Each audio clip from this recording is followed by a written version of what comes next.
As obras de rehabilitación e ampliación da Casa da Cultura de Boiro avanzan a bo ritmo co obxectivo de cumprir cos prazos de execución desta instalación que mudará a forma de entender a cultura no municipio. O inmoble actual databa de 1988 e non cumpría algúns parámetros para coller grandes espectáculos, tanto pola súa capacidade como polas características do escenario. Sobre todo o escenario non cumplía uns parámetros mínimos para albergar unha actuación media alta. Eso nos impedía traer grandes actuacións a Boiro, desde obras de teatro a outra índole.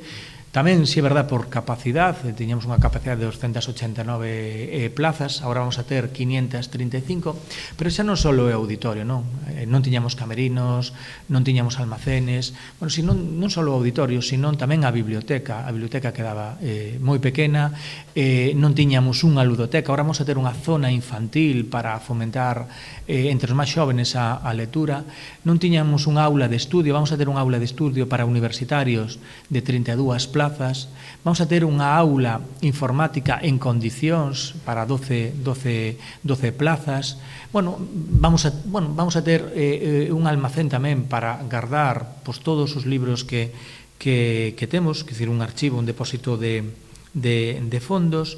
Vamos a ter unha aula de formación en condicións.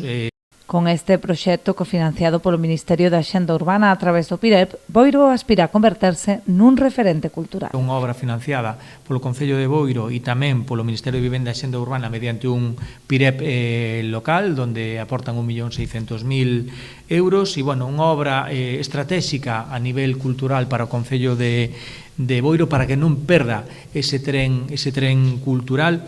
Estamos falando que era un edificio construído alá en 1988 que constaba de 1.792 metros cuadrados de superficie e ahora que se van a transformar nun inmoble de casi 3.000 metros, que dicir, máis do doble de superficie, non?